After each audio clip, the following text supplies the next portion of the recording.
अर्थ magnetism. अर्थ का magnetism rule number 1, क्योंकि NCERT में नहीं है तो इसलिए मैं बहुत ही स्पेसिफिक और बिल्कुल न्यूमेरिकल ओरिएंटेड कोर्स करवाऊंगा और आपको ये बता दूंगा किस टाइप के क्वेश्चन आते हैं। लेकिन बेसिक्स इसके 3-4 रूल्स हैं इसके सिंपल। पहला, अर्थ मैग्नेटिज्म का चैप्टर क्यों बना? क्योंकि अर्थ के अंदर माना जाता है कि क्या प्रेजेंट है, एक मैग्नेट प्रेजेंट है। अर्थ के अंदर एक मैग्नेट है। वो मैग्नेट की ओरिएंटेशन कैसे है? अर्थ की मैग्नेट की ओरिएंटेशन ऐसे है। नंबर 1, थोड़ी सी ज्यादा टेढ़ी है, सीधी भी नहीं है, थोड़ी सी टिल्टेड है, ऐसी है। सच दैट ये जो पोल है अर्थ का वो साउथ है और ये पोल नॉर्थ है। तो जब आपने अर्थ की मैग्नेट एज्यूम करनी है, ऊपर पोल आपने मैग्नेट का साउथ मानना है और नीचे आपने नॉर्थ मानना है। पहला पॉइंट क्लियर है। दूसरा पॉइंट, इस चैप्टर में हम अर्थ की वजह से मैग्नेटिक फील्ड कितना अर्थ ने लगाया किसी जगह पे, हम उसे कैलकुलेट करना चाहते हैं। जैसे मैं पूछूं कि इस पॉइंट पर अर्थ का बी कितना है, मैग्नेटिक फील्ड कितना है, बताओ। कोई कहता है जी मशीन लेके आया 10 टेस्ला है।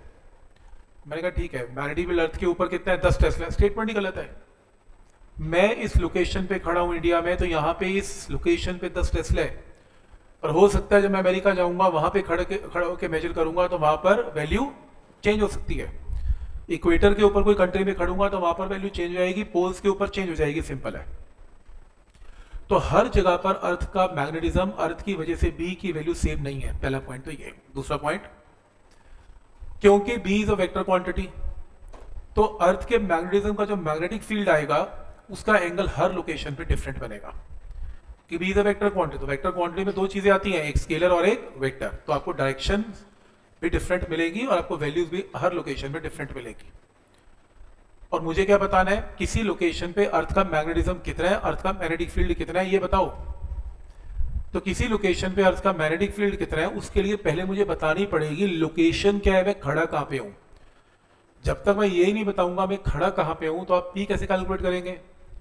इसलिए मैं कहां अर्थ की लोकेशन पे खड़ा हूं वो मेजर करने का एक तरीका है जिसको बोलते हैं, हम क्या निकालेंगे, मैग्नेटिक डिक्लिनेशन। तो अर्थ का फील्ड अगर निकालना है तो आपको लोकेशन बतानी है, और लोकेशन कैसे निकलती है इस चैप्टर में अभी बताऊंगा। एक एंगल से निकलती है, उस एंगल को बोलते हैं मैग्नेटिक का डिक्लिनेशन। अलग अलग अर्थ की लोकेशन पे डिक्लिनेशन का एंगल डिफरेंट है, पर डिक्लिनेशन है क्या, इसको अभी डिस्कस करके देखेंगे। नंबर 2, किसी भी लोकेशन पे, चलो मैंने आपको लोकेशन बता दी कि मैं अपने अर्थ का फील्ड यहां पे कैलकुलेट करना चाहता हूं। अब कितना टेस्ला है ये बताओ। अब ये भी बड़ा मुश्किल काम है, क्योंकि कितना टेस्ला ये मैं कैसे बताऊंगा? मेरे को कोई मैकेनिज्म पता होना चाहिए, हाउ टू कैलकुलेट बी की वैल्यू, एंड ऑल्सो बी की डायरेक्शन क्या है ये भी नहीं मालूम। तो तुम इस लोकेशन पे अर्थ का बी कहां पे है, बी वेक्टर कहां पर है, वो कैसे देखोगे? दिखता तो कुछ है नहीं, मैग्नेटिक लाइंस ऑफ फोर्स दिख तो रही नहीं है, तो कैसे देखें कि मैग्नेटिक फील्ड कहां पर है? आप एक धागे से एक मैग्नेटिक नीडल को लटका लो, ऐसे नीडल है, नीडल का नॉर्थ हमेशा अर्थ के साउथ को ढूंढेगा जमीन के। देखो मैग्नेट तो अर्थ का कहां पे है, जमीन के अंदर है, तो ये अपने आप से ढूंढ लेगा कहां पर, साउथ की तरफ। ये टेढ़ी हो जाएगी। तो जब भी आप एक मैग्नेट को लटकाएंगे एक धागे से, तो ये मैग्नेट सीधी नहीं रहेगी, टेढ़ी टिल्ट हो जाती है। तो अगर आप ये टिल्ट होगी और एक लाइन ड्रॉ करें इमेजिनरी, ये आपको बी वेक्टर की डायरेक्शन दे रहा है, क्योंकि ये हमेशा बी वेक्टर के साथ अलाइन हो जाएगी, तो ये आपको बी वेक्टर की डायरेक्शन देगा। अगर आप अर्थ की किसी और लोकेशन पे जाएंगे तो अलग अलग एंगल्स पे ये टिल्ट होने वाली है। तो ये हॉरिजॉन्टल डायरेक्शन के साथ कितना टिल्ट हुई, ये हॉरिजॉन्टल के साथ कितना टिल्ट हुई, इसे बोलते हैं angle of dip. Angle of dip या एंगल ऑफ इंक्लिनेशन एक ही बात है। तो एंगल ऑफ डिप का मतलब ये कहां डिप हुई, सही है यहां तक? ये एंगल ऑफ डिप आपको बी की डायरेक्शन देगा, क्योंकि डायरेक्शन हर, क्योंकि B is a vector quantity और वेक्टर में डायरेक्शन बताने के लिए आपको एंगल चाहिए होते हैं। तो ये मैग्नेट कितना टिल्ट हुई वो आपको डायरेक्शन देने वाला है। नेक्स्ट, पी की वैल्यू कैसे निकलेगी? अब एक समस्या है, मान लो मैंने यहाँ पर बी वेक्टर, मान लो ये लाइन यहाँ पे एंटर कर रही थी, और लाइंस क्यों यहाँ पे एंटर करती हैं इसका लॉजिक क्या है ये भी बता देता हूँ। लाइंस की एंट्री का ये लॉजिक है कि अगर आप एक लाइन की बात करते हो, मान लो ये अर्थ है, ये अर्थ है, ये अर्थ का इक्वेटर है, ये इक्वेटर है, अर्थ का इमेजिनरी नॉर्थ नीचे है मैग्नेट का और साउथ ऊपर है। मैग्नेटिक लाइंस ऑफ फोर्स कहां से कहां जाती है? नॉर्थ से साउथ की तरफ जाती हैं। ऐसे रादर मैं डायग्राम थोड़ा और बेटर बनाता हूं। मैग्नेटिक लाइंस ऑफ फोर्स ऐसे जाती हैं, ये देखो ऐसे जाती हैं, ये देख रहे हो ऐसे, और इक्वेटर के ऊपर ये ऐसे एंटर करती हैं, ऐसे इक्वेटर के ऊपर ये एंट्री है, और इक्वेटर के अलावा ये ऐसे एंटर करती हैं, किसी एंगल पे एंटर करती हैं ऐसे। जैसे मैं यहां पे खड़ा हुआ हूं, ये मैं खड़ा हुआ हूं, तो मेरे को तो जमीन बिल्कुल प्लेन दिखेगी। मैं यहां पे खड़ा हुआ हूं, तो मान लो मैं यहां पे खड़ा हुआ हूं, तो अर्थ के यहां पे खड़ा हुआ हूं, और मेरे को कैसे पता कि ये लाइन ऐसे एंटर कर रही है अर्थ के अंदर? कि मैग्नेटिक निडल को लटका के खड़ा हुआ हूं, वो मैग्नेटिक निडल ऐसे हो गई। तो सोचो ये जमीन की सरफेस है, लाइन ऐसे आ रही है क्योंकि निडल ऐसे लटकी हुई है। तो इमेजिन करो ये वेक्टर ऐसे ड्रॉ करते हैं, तो ये बी वेक्टर ऐसे अर्थ के अंदर, बी वेक्टर ऐसे बनेगा अर्थ के अंदर, ये बी वेक्टर है, राइट। अब एक प्रॉब्लम है, अर्थ के अंदर घुस रहा है ये बी वेक्टर, क्योंकि मैग्नेट के हिसाब से घुसेगा, कोई ऐसे घुसेगा, कोई ऐसे घुसेगा, कोई ऐसे घुसेगा। रूल नंबर 1, पोल्स के ऊपर ये लाइन हमेशा सीधी गिरती है ऐसी। पोल्स के ऊपर जब नीडल को टांगते हैं तो बिल्कुल ऐसी हो जाती है, क्योंकि लाइन बिल्कुल 90 डिग्री पे गिरती है। इक्वेटर के ऊपर बिल्कुल फ्लैट हो जाती है मैग्नेट, क्योंकि इक्वेटर के ऊपर लाइन बिल्कुल फ्लैट, देख लो ऐसे एंटर करती है, फ्लैट हॉरिजॉन्टल प्लेन में एंटर करती है, राइट। लेकिन बाकी जगहों पे ये एंगल बनाती है। तो प्रॉब्लम देखो, ये बी वेक्टर अर्थ के अंदर घुस गया ऐसे, इमेजिन करो अर्थ के अंदर जाने की कोशिश कर रहा है। अब बी वेक्टर के दो कंपोनेंट्स बनेंगे, एक हॉरिजॉन्टल बनेगा और एक वर्टिकल बनेगा। तो एक कंपोनेंट तो अर्थ के अंदर घुस जाएगा और एक कंपोनेंट कहां पर जाएगा? अर्थ की सरफेस के ऊपर। अर्थ की सरफेस है तो ये बी वेक्टर है, ऐसे बी वेक्टर है, तो एक कंपोनेंट अर्थ की सरफेस के ऊपर आएगा और एक वर्टिकली डाउनवर्ड जाएगा। अब जो अर्थ में नीचे घुस गया उसको तो मैं स्टडी करना बड़ा मुश्किल है। अब अर्थ के नीचे जाके वर्टिकल में कौन स्टडी करेगा? हम किसे स्टडी करते हैं? अर्थ के हॉरिजॉन्टल फील्ड पे। यार देख रहे हो, अर्थ का हॉरिजॉन्टल फील्ड अर्थ की सरफेस के साथ साथ चलता है। तो अर्थ का जो हॉरिजॉन्टल फील्ड है वो अर्थ की सरफेस के साथ चलता है।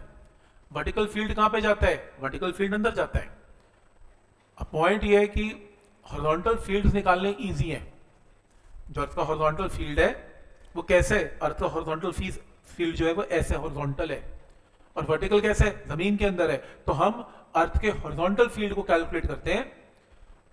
तो हॉरिजॉन्टल फील्ड को अगर आपने कैलकुलेट कर लिया, जैसे मान लो ये हॉरिजॉन्टल फील्ड है और ये वर्टिकल फील्ड है ऐसे, और ये टोटल बी की वैल्यू है, और मैग्नेट कैसे लटकी थी? मैग्नेट ऐसे लटकी थी, मैग्नेट लटकाई थी ऐसे लटकाई थी, making an angle of delta. अब सबको पता है कि बी के कंपोनेंट्स हैं, तो इस ट्राइंगल में बी के कंपोनेंट्स क्या बनेंगे? Cos delta. बोलो किसके इक्वल होगा? H divided by B. तो एच की वैल्यू क्या आएगी? B into cos of delta. तो अगर मैं आपको ये डेल्टा बता दूं कि मैग्नेट कितना टेढ़ा हुआ, मैग्नेट कितना टेढ़ा हुआ ये बता देता हूं। अगर मैं आपको अर्थ का हॉरिजॉन्टल फील्ड बता देता हूं, क्योंकि अर्थ का हॉरिजॉन्टल फील्ड निकालना इजी है, तो आप अर्थ का टोटल फील्ड बता सकते हैं, बी की वैल्यू क्या होगी। तो पॉइंट ये है कि मैं सीधा बी क्यों नहीं निकाल पा रहा? सीधा बी इसलिए निकालना मुश्किल है क्योंकि अर्थ का फील्ड हॉरिजॉन्टल निकालना इजी है, सरफेस के साथ निकालना इजी है। इसलिए अगर आप अर्थ के फील्ड को डिफाइन करना चाहते हैं, तीन चीजें आपको मुझे बतानी पड़ेंगी। एक, मैं अर्थ का फील्ड कहां निकाल रहा हूं, कहां निकाल रहा हूं, उसके लिए क्या लेना पड़ेगा? Angle of declination.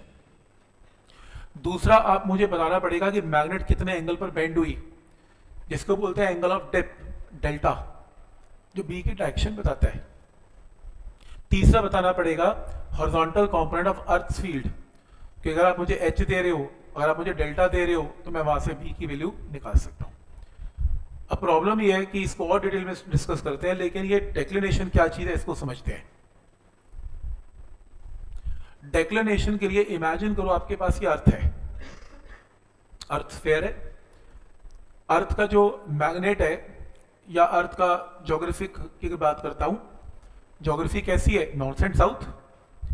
तो इमेजिन करो कि आप एक प्लेन, एक इमेजिनरी प्लेन लें, प्लेन समझते हैं, एक रेक्टेंगुलर प्लेन है, उस प्लेन को अर्थ के अंदर एंटर कर दें ऐसे। कैसे? उसके ज्योग्राफिक नॉर्थ एंड साउथ में एंटर करवा दें और उसको फिक्स कर दें, उसको चेंज नहीं करना आपने। तो इमेजिन करें आपने एक प्लेन ले लिया, अर्थ के अंदर से उसको बीच में से अर्थ को दो हिस्सों में बांट दिया, उसको ऐसे रहने दें, चेंज मत करें। इस चैप्टर में प्लेन को नाम दिया जाता है मेरिडियन। तो आपने क्या लिया, एक ज्योग्राफिक मेरिडियन लिया, जो क्या शो कर रहा है, ज्योग्राफी शो कर रहा है, किसका, ज्योग्राफिक मेरिडियन ऐसा है, फिक्स कर दिया। अब इमेजिन करो कि मैं यहाँ पे अर्थ की लोकेशन में खड़ा हूँ, आपने नीचे अर्थ को दो हिस्सों में बांट रखा है ऑलरेडी, और इमेजिन करो आपका बी वेक्टर ये एंटर कर गया ऐसे। तो बी वेक्टर ऐसे एंटर किया तो आप एक और प्लेन लें इमेजिनरी, और जहां का अर्थ में एंटर किया उसमें एक प्लेन अंदर घुसा दें। तो जैसे सपोज करो ये आपका ये अर्थ का सरफेस है और बी वेक्टर ऐसे एंटर कर गया, तो आप एक प्लेन ऐसे लें ताकि वो लाइन इस प्लेन में रहे। वो line should lie in a plane, जहां वो लाइन जा रही है उसके अंदर एक प्लेन फंसा ले। अब कोई कहता है मैं तो अर्थ की इस लोकेशन पे रहता हूं, तो मेरे यहाँ तो लाइन ऐसे एंटर कर रही है, हाँ तो कोई बात, तू प्लेन ऐसे ले ले। कोई कहता है मैं यहां रहता हूं तो ऐसे एंटर कर रही है, तो प्लेन ऐसे ले ले। जहां कोई गोल अर्थ पे रहता है वहां से वो प्लेन को एंटर करवा दे। एक इमेजिनरी प्लेन तो ज्योग्राफी का फिक्स किया हुआ है, जो मैग्नेटिक प्लेन है वो तो हर एंगल का डिफरेंट अर्थ को एंटर करता जाएगा, हर एंगल पे एंटर करता जाएगा। तो ज्योग्राफिक प्लेन और मैग्नेटिक प्लेन में इस तरीके से सेंटर पे जाके एंगल बनेगा, क्योंकि ज्योग्राफिक प्लेन तो हर एंगल पे आता जा रहा है, जहां आप लोकेशन पे खड़े हो उसके अकॉर्डिंगली एंटर करता जा रहा है मैग्नेटिक प्लेन, और ज्योग्राफिक प्लेन तो फिक्स है। तो इनके बीच में कोई ना कोई एंगल बनेगा, और अर्थ की हर लोकेशन पे एंगल कैलकुलेटेड है, अर्थ की हर लोकेशन पे एंगल कैलकुलेटेड है, और ये एंगल को क्या बोलते हैं, डिक्लिनेशन बोलते हैं। तो ये इसके ऊपर हमने काम नहीं करना, इसलिए बस हट गया ये। यार अर्थ की लोकेशन के लिए डिक्लिनेशन क्यों निकालेगा कोई, जीपीएस सिस्टम क्या जबरदस्त सिस्टम है, तुम अर्थ की जहां मर्जी छुप जाओ जीपीएस ढूंढ लेगा तुम्हें। तो आजकल टेक्नोलॉजी चेंज होगी, तो कौन ढूंढ रहा है अर्थ के मेरिडियन, कोई ना ढूंढ रहा, उड़ा दिया चैप्टर यहां से। तो समझ में आ रहा है यहां तक। तो अर्थ की लोकेशन पुराने जमाने में ऐसे ढूंढी जाती थी इस तरीके से, अभी नहीं जरूरत आपको इसकी। तो बेसिकली लेकिन तरीका है कि ये इस तरीके से निकाली जाती है। तो 3 एलिमेंट्स हैं, और ये देखो एग्जाम्पल के साथ, ये आपका एग्जाम्पल है। इस एग्जाम्पल में ये मैग्नेटिक नीडल है, आपने टांग दी। तो मान लो आप अर्थ की इस लोकेशन पे खड़े हुए हैं, और अर्थ कैसी है, आपकी जो अर्थ है ये ऐसी है, गोल है, और अब यहां खड़े हैं। आपने यहां से मैग्नेट को लटकाया, ये मैग्नेट टेढ़ी हो गई, जिस एंगल में गई वही आपका क्या है, बी वेक्टर, ये रहा बी वेक्टर। और जिस प्लेन में ये बी वेक्टर बनेगा उसे क्या बोलते हैं, कौन सा मेरिडियन है, मैग्नेटिक मेरिडियन। और पीछे का मेरिडियन क्या है, ज्योग्राफिक मेरिडियन। इनके बीच में एंगल क्या है, एल्फा, जिसको क्या बोलते हैं, डिक्लिनेशन। तो एंगल सही बना हुआ है, डायग्राम बिल्कुल परफेक्ट है ये। अब आपका ये प्लेन है, इस प्लेन में ये बी वेक्टर है, इस प्लेन में बी वेक्टर ने एंगल ऑफ डेप्थ, क्योंकि ये हॉरिजॉन्टल के साथ नीडल कितना बेंड हुई है, डेल्टा, तो एंगल भी क्या है, डेल्टा। तो इसके अंदर ये जो बी है इसके 2 कंपोनेंट्स हैं, एक कंपोनेंट हॉरिजॉन्टल सरफेस के साथ है और एक वर्टिकल अंदर है, B of V, B of H. अब आपसे कोई थ्योरी तो पूछ नहीं रहा इस चैप्टर में, एनसीईआरटी में तो है नहीं, तो क्वेश्चंस क्या आएंगे। पहला क्वेश्चन आएगा, बताओ एंगल ऑफ डेप्थ इक्वेटर पे क्या है, मार्क करो। इक्वेटर पे क्योंकि लाइन सीधी एंटर होती है, आपकी मैग्नेट बेंड ही नहीं हो पाती, बिल्कुल सीधी लाइन एंटर कर रही है, तो मैग्नेटिक नीडल आपकी बिल्कुल फ्लैट हो जाती है, बेंड नहीं होती। तो आपने क्या बोला है, एंगल ऑफ डेप्थ क्या है, 0। वो पूछेगा पोल्स पे एंगल क्या है, पोल्स पे लाइन बिल्कुल सीधी ऐसे एंटर करती है, तो अगर आप एक नीडल को टांग दोगे पोल पे जाके तो बिल्कुल ऐसी स्ट्रेट हो जाती है, वैसी नहीं होती, ऐसी हो जाती है। तो हॉरिजॉन्टल के साथ उसका एंगल क्या बन जाता है, 90। तो एंगल ऑफ डेप्थ मार्क करना है आपने पोल्स पे 90। वो आपसे पूछेगा अगर टोटल मैग्नेटिक फील्ड बी है, हॉरिजॉन्टल कंपोनेंट कितना है, तो इसके अंदर कॉस डेल्टा किसके इक्वल है, बी एच अपॉन बी। तो यहां से बी एच की वैल्यू क्या है, बी कॉस डेल्टा। ऐसी वर्टिकल कंपोनेंट क्या होगा, बी साइन डेल्टा। अगर आप इन्हें डिवाइड करें तो tan डेल्टा किसके इक्वल है, B upon vertical component by horizontal component. अगला फॉर्मूला ये काम आएगा किसी भी न्यूमेरिकल के अंदर कि tan delta tan of angle of depth is equal to क्या, वर्टिकल बाय हॉरिजॉन्टल कंपोनेंट। ये फॉर्मूला नोट कर लेना, क्लियर है यहाँ तक। इसके बाद क्या आएगा, इसके बाद आएगा टोटल मैग्नेटिक फील्ड की वैल्यू क्या है, ये बी ऑफ एच है या बी ऑफ ई है। आप इन्हें स्क्वेयरिंग एंड एडिंग कर ले तो क्या आएगा, बी का formula under root of B V square plus B H square. ये आपके पास टोटल मैग्नेटिक फील्ड आएगा। न्यूमेरिकल में ये सारे फॉर्मूलास काम आएंगे, नंबर 1। नंबर 2, तो हमने कोई थ्योरी नहीं पढ़नी, मैं फिर कह रहा हूँ अपने को कुछ नहीं करना, आपने को बस बेसिक समझने हैं इसके, ताकि अगले चैप्टर में अगर इसका कोई फॉर्मूला यूज हो तो ये फॉर्मूला मैं आपको बता सकूँ हमने किया था। और आने वाला है ईएमआई चैप्टर के अंदर अगले लेक्चर में मैं इसको यूज करने वाला हूँ, क्योंकि ईएमआई के अंदर ये कॉन्सेप्ट यूज होते हैं, वर्टिकल एंड हॉरिजॉन्टल कंपोनेंट, और एनसीईआरटी में ही होते हैं, मजे की बात है।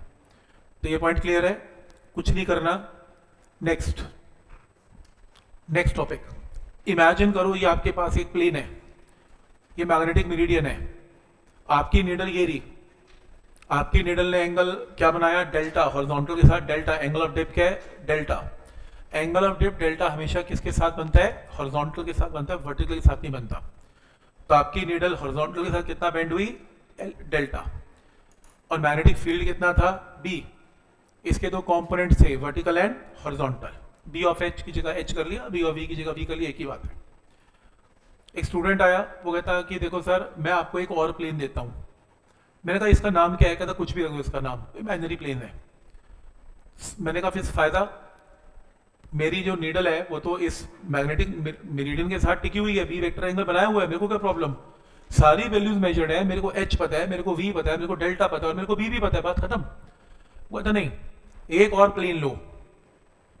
आप ये बताओ कि अगर ये नीडल इसमें एंगल बनाए जो इसका एक्चुअल प्लेन नहीं है, एक्चुअल मेरिडियन तो ट्रू मैग्नेटिक मेरिडियन है, जो एक्चुअल बनता है, मतलब एक लाइन यहां क्रॉस कर रही है, उसमें जो प्लेन पास किया वो एक्चुअल मैग्नेटिक मेरिडियन है। एक नकली मैग्नेटिक मेरिडियन है, कहता है जी एक और प्लेन कुछ भी ले लो, जिसको एपरेंट मैग्नेटिक मेरिडियन बोलते हैं। तो असली और एपरेंट में, रियल, ट्रू में और एपरेंट में एंगल क्या मान लो, एल्फा। तो कह रहे हैं कि अगर नीडल इसमें एंगल बनाती, जो आपको जस्ट ऐसी क्वेश्चन पूछ रहा हूं मैं, तो एंगल क्या बनाती ये बताओ। तो मैंने कहा देख, क्योंकि ये प्लेन ने एंगल क्या बना रखा है बीच में, अल्फा, दो प्लेन्स के बीच में ट्रू और एपरेंट एंगल ऑफ ये जो मेरिडियंस है इनमें एंगल अल्फा। तो यहां पर जो वर्टिकल कंपोनेंट है वो दोनों में क्या रहेगा, कॉमन रहेगा, क्योंकि जो कोना है तो यहीं पे आएगा ना, कोना तो पीछे, तो वर्टिकल कंपोनेंट की वैल्यू इसमें सेम रहेगी। चेंज क्या होगा, तो अगर ये एच है, अल्फा के साथ कंपोनेंट क्या आएगा, H cos alpha. Vertical component same है, एच का एक कंपोनेंट आएगा एच कॉस अल्फा। तो मेरे का नया डायग्राम क्या बनेगा, ये बन जाएगा नया diagram. Apparent magnetic meridian dip में एपरेंट में क्या बनेगा, V will remain same. Horizontal component H का इसके ऊपर गिर गया, कितना, एच कॉस अल्फा। और मान लो नया एंगल ऑफ डिप डेल्टा की जगह क्या होगा, डेल्टा डैश। तो ये नया एंगल ऑफ डिप क्या होगा, वर्टिकल कंपोनेंट को एच कॉस अल्फा से क्या कर दिया हमने, डिवाइड। एच की जगह एच कॉस अल्फा हो गया। फिर alpha is angle between two meridians और डेल्टा डैश नया एंगल ऑफ डिप। तो इसके अंदर वर्टिकल बाय हॉरिजॉन्टल कंपोनेंट की रेशियो को क्या बोलते हैं, ट्रू एंगल ऑफ डिप, जो आज हमने किया था वर्टिकल एंड हॉरिजॉन्टल पहले प्लेन के अंदर। क्योंकि पहले प्लेन के अंदर vertical by horizontal component tan delta आएगा, तो इसकी जगह tan डेल्टा पुट कर दें, तो ये फॉर्मूला नोट कर ले, tan delta dash is tan alpha upon cos l, tan of delta by cos alpha. यानी कि नया एपरेंट एंगल ऑफ डिप और ट्रू एंगल ऑफ डिप का रिलेशन है ये, where alpha is angle between two meridians. तो इसके ऊपर न्यूमेरिकल आपको देखने को मिलेगा, p/q में मिलेगा आपको। आपसे ये एक्सप्लेन नहीं कोई कर रहा, आप टेंशन मत लें, आपसे कोई डायग्राम थोड़ा बनवा रहा है। वो तो सीधा ये पूछेगा कि मेरे पास दो प्लेन्स हैं, दोनों के बीच में एंगल 30 डिग्री है, एक्चुअल मेरिडियन में एंगल ऑफ डिप 60 डिग्री है, तो बताओ एपरेंट में क्या होगा, ये एपरेंट होगा। ये फॉर्मूला लगा के सीधा आंसर आएगा। तो प्रीवियस ईयर के अंदर देखेंगे आपको इस क्वेश्चन मिलने वाले हैं इसमें, ठीक। नेक्स्ट फॉर्मूला, इसके अंदर अगर आपको याद हो, हमने ग्रेविटेशन किया था लास्ट ईयर, उसमें एक चीज की थी, इक्वेटर है, ये मान लो एक पॉइंट है, पॉइंट और इक्वेटर के बीच में एंगल क्या है, डेल्टा, लैम्डा। लैम्डा को बोलते थे लैटिट्यूड, याद है, जी की वैल्यू लैटिट्यूड के साथ चेंज होती थी, बताया था। तो अगर मैं यहाँ पे एक मैग्नेटिक नीडल को लूं और एंगल ऑफ डिप कितना है उसका, डेल्टा, और लैटिट्यूड क्या है, लैम्डा, तो डेल्टा और लैम्डा में क्या रिलेशन है, ये रिलेशन है, ये एंगल ऑफ डिप है और ये लैटिट्यूड एंगल है। अगर सीधा डायरेक्ट मार्क करने को आ जाए तो ये फॉर्मूला लिख लें, प्रूफ करने की जरूरत नहीं है इसकी, प्रूफ नहीं कर रहा। तो ये नेक्स्ट फॉर्मूला जो काम आ सकता है आपके, एंगल ऑफ डिप मेजर करने के लिए जो ऑपरेटर्स है उसको डिप सर्कल बोलते हैं। वो क्वेश्चन बोल सकता है कि I have taken a dip circle, आप कंफ्यूज मत होना डिप सर्कल के, एंगल ऑफ डिप मेजर करने की मशीन मैग्नेटिक नीडल को डिप सर्कल बोलते हैं। और इसके अंदर जैसे क्वेश्चन है न्यूट्रल पॉइंट्स क्या होते हैं, क्वेश्चन है कि horizontal component of earth magnetic field निकलता कैसे है। मान लो मेरे को इस रूम में एच निकालना है, अर्थ का फील्ड होता होगा, वर्टिकल भी होता है, टोटल भी होता है, हॉरिजॉन्टल भी होता है। हॉरिजॉन्टल निकलता कैसे है, तो लैब के अंदर ऐसे निकलता है। आप एक काम करें, आप एक मैग्नेट लें, इस मैग्नेट को टेबल पे रखें, ये ऐसे पड़ी हुई है, ये ऐसी नहीं है, ऐसी है, ये टॉप व्यू है टेबल का, फोटो खींची टेबल की, यहाँ टंग दी। तो मैग्नेट पड़ी हुई टेबल के ऊपर, टॉप से देख रहे हैं हम। मैग्नेट का नॉर्थ अर्थ के ज्योग्राफिक नॉर्थ के साथ पॉइंट कर दें, और मैग्नेट का जो साउथ है वो साउथ के साथ पॉइंट कर दें, बिल्कुल अलाइनमेंट सेम होनी चाहिए। अब मैग्नेट अपने आसपास मैग्नेटिक फील्ड प्रोड्यूस करेगी, अर्थ भी हॉरिजॉन्टल फील्ड टेबल के ऊपर हॉरिजॉन्टल फील्ड कवर करेगी, अर्थ की लाइन हॉरिजॉन्टल होंगी। इसके आसपास दो दो फील्ड्स हैं, मैग्नेट का फील्ड भी है और अर्थ का हॉरिजॉन्टल फील्ड भी है। अगर कोई ऐसी मशीन हो जो आपको ये बता सके कि बी की वैल्यू कैसे मेजर करते हैं, इमेजिन करो, तो यहाँ पर ना दो पॉइंट्स आएंगे at a distance of R on a perpendicular distance of magnet. दो पॉइंट्स आएंगे जहां पर नेट बी जीरो आएगा। अब नेट बी जीरो कैसे आएगा? ऐसा आया कि जो मैग्नेट ने बी लगाया और जो हॉरिजॉन्टल कंपोनेंट ने लगाया वो आपस में क्या कर गया? कैंसिल कर गया, एक ऊपर और एक नीचे कैंसिल कर गया, और नेट बी क्या आ गया? जीरो। ऐसे दो पॉइंट्स आएंगे और दोनों के दोनों पॉइंट्स कहां लाई करेंगे? इसकी इक्वेटोरियल लाइन पे। अब तुम्हें इक्वेटोरियल का फॉर्मूला तो आता है, ये रहा 4πm/r क्यूब शॉर्ट डायपोल, और यही क्या माना जाएगा? अर्थ का हॉरिजॉन्टल फील्ड बना जाएगा। तो क्योंकि इसी ने अर्थ के हॉरिजॉन्टल फील्ड को क्या किया हुआ है? कैंसिल, और इस पॉइंट को बोलते हैं न्यूट्रल पॉइंट। तो यहां से अर्थ का फील्ड आ जाएगा। और अगर आप इस मैग्नेट के साउथ को नॉर्थ के साथ पॉइंट करें तो इस बार न्यूट्रल पॉइंट इक्वेटोरियल लाइन की बजाय कहां आएंगे? एक्सियल लाइन पे आएंगे at a distance of R. तो B axial is equal to क्या आ जाएगा? अर्थ का हॉरिजॉन्टल फील्ड, और एक्सियल का फॉर्मूला आपको आता है। तो इस तरीके से एक्सपेरिमेंट करके मैग्नेट के आप अर्थ के फील्ड को कैलकुलेट कर सकते हैं, बस ये पता होना चाहिए। और इसमें जो ये एक बड़ा फेमस क्वेश्चन है ये वाला, इसका तो फॉर्मूला याद करेंगे। इस क्वेश्चन में ये मेंशन्ड है कि आपको दो मैग्नेटिक मेरिडियन, दोनों के दोनों एपरेंट गिवन है, नकली गिवन है। एक मैग्नेटिक मेरिडियन में एंगल ऑफ डिप बनता है Δ1, दूसरे में एंगल ऑफ डिप क्या बनता है? Δ2। और ये दोनों के दोनों मेरिडियंस कैसे हैं? Right angle to each other है। ये दोनों के दोनों नकली मेरिडियंस है, एपरेंट है, दोनों 90 डिग्री पे है। तो एक मेरिडियन में एंगल ऑफ डिप बनता है Δ1, एक में बनता है Δ2। वो कह रहे जो असली मेरिडियन है वो इनके बीच में होगा, उसमें बनता है डेल्टा। असली में ट्रू एंगल ऑफ डिप क्या है? डेल्टा। प्रूव करो ये रिलेशन ट्रू है, ये दोनों एपरेंट एंगल ऑफ डिप है और ये ट्रू एंगल ऑफ डिप है। इसे प्रूव करते हैं कैसे? मान लो ये दो नकली मेरिडियन एपरेंट है और बीच में असली मेरिडियन है, वर्टिकल कंपोनेंट सबका क्या रहेगा? सेम।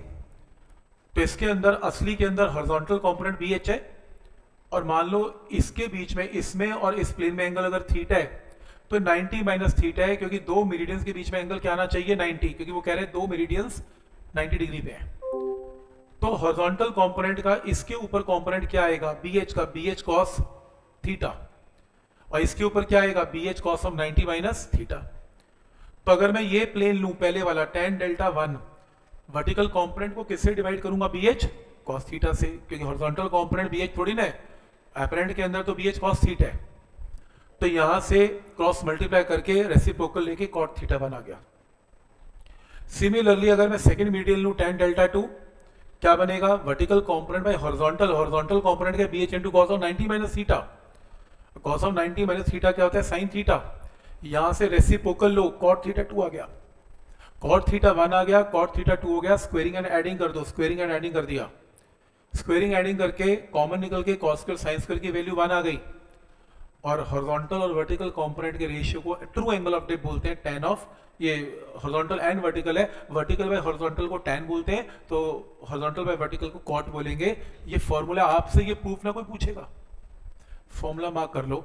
अगर दो मेरिडियन 90 डिग्री पे है, एक में डिप एंगल Δ1 है, एक में डिप एंगल Δ2 है, तो ट्रू एंगल ऑफ डिप क्या होगा? ये फॉर्मूला याद करें। पेपर में देगा एक में ट्रू जो एंगल ऑफ डिप है 30 डिग्री है, एक में 60 डिग्री है। तो Δ1 Δ2 को 30 एंड 60 पुट कर लेना और सॉल्व करके क्या निकाल लेना है? डेल्टा की वैल्यू निकालनी है, आंसर।